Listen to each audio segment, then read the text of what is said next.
Hey everybody, it's John here from Most City Reptiles, and today we're going to be talking about why people need to stop breeding crested geckos.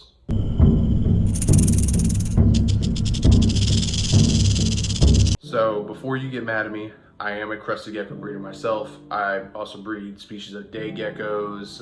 I used to breed certain species of snakes.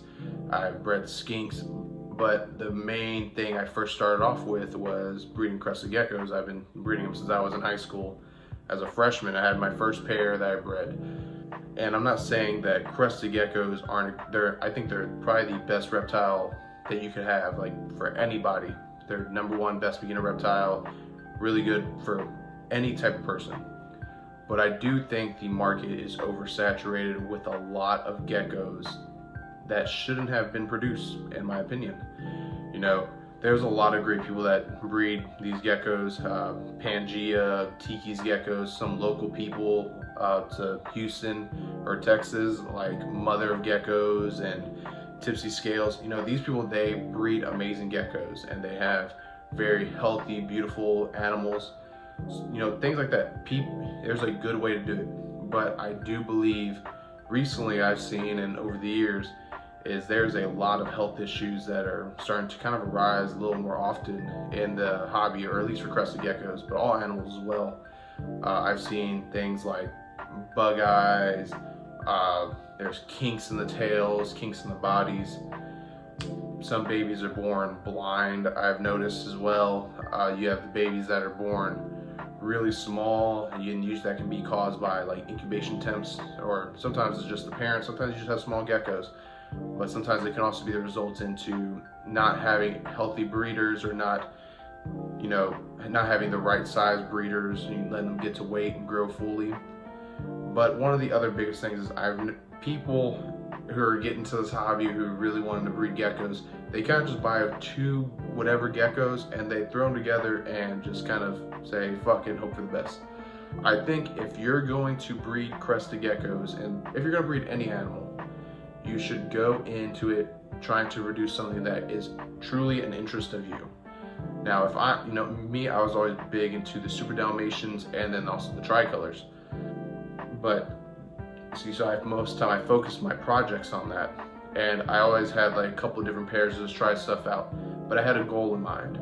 A lot of people I've noticed recently is they'll buy a very bland Petco gecko that's like just a normal flame, and then they'll buy this other bad structure plain body gecko with a couple of dowel spots, and they'll just throw them together to call themselves breeders, produce some babies, and then and there's no hate to that if you're experimenting. But if you're getting these geckos who have very poor head structure, or geckos who obviously have some type of health issue, then you should not be pairing those geckos. And also, if you're not waiting for the gecko to reach full maturity or full weight, like with our females, we do at minimum 45 grams, and that's without tail. Yeah, I forgot our chart. And then we do with the tail, we try to go for between 45 and 47. We try to keep on the higher end if they have a tail, because of course it adds weight. And then the males, we don't do anything below 40. They can be a little smaller, but I've seen a couple breeders who have offered geckos on like Morph Market or on Facebook that are trying to sell proven females that are only about 34 grams. And it's a little skeptical to me. They're saying that's like the weight that they are getting ready for the season, which doesn't make sense. And also, once you're breeding these geckos, you're going to build up a collection. Of course, you're going to have babies coming out. I've had some geckos that produce anywhere from 6 to 12 eggs in a year, so that's 6 to 12 potential babies that you're going to have to feed and take care of. But a lot of times is when you're pairing up these random geckos, you're going to get some bland babies if you're using pretty bland breeders. And that goes with structure wise, pattern, color. And if you're not able to move these geckos, then they're going to be under your care. Now, for a good amount of people, they know what to do, and husbandry wise, they actually take care of these geckos. But for a lot of people also, I've seen is over time their husbandry like techniques and the way they take care of their animals declines. And then now we're seeing really dehydrated geckos that are dying, left and right.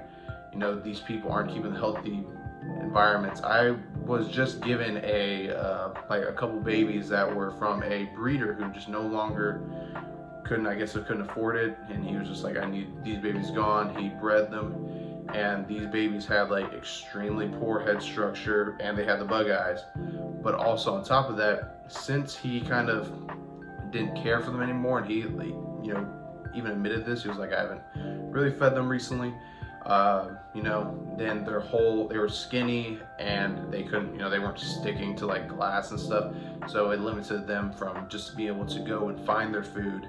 They're very weak, and in that case, that's like 5 geckos that are potentially gonna die because you bred these geckos, you couldn't sell them, and now you have to take care of them, and you don't really want to do that. A lot of people look into reptile breeding as a fast, get rich quick, you know, scheme, when it really isn't. You know, it takes a long time to grow healthy breeders and then produce babies and make sure those babies are healthy. You know, it's a process, and it should be treated as a process, you know, more about the journey rather than just getting this gecko and selling it. That's why I truly don't think most people should be breeding reptiles, but there are a lot of great sources, a lot of great people in this hobby that do breed them, you know, and I'm real thankful for people I got my breeders from, and all my, you know, good animals. They take real good care of them, and they, you know, they do what you need to do, you know, basic stuff. But yeah, that's my little rant on why I think people need to stop breeding crested geckos. Again, this is not for everybody. So many great breeders out there, all over Morph Market, Facebook, their website, all over the world have amazing breeders. But then there's also a lot of people that aren't so amazing. So let me know what y'all feel. Leave your comments down below. If you do agree with me, then let me know. If you don't, if you think that I was missing something or anything else, then definitely comment that as well. If you aren't already, please like and subscribe to our channel and like the video. And check out our Morph Market if you're interested in a crested gecko. We got a few available. We also have some standings day geckos, electric blue day geckos available as well. And also we have a crap ton of isopods. So definitely check us out. Thank you all again for watching. We'll catch you next time.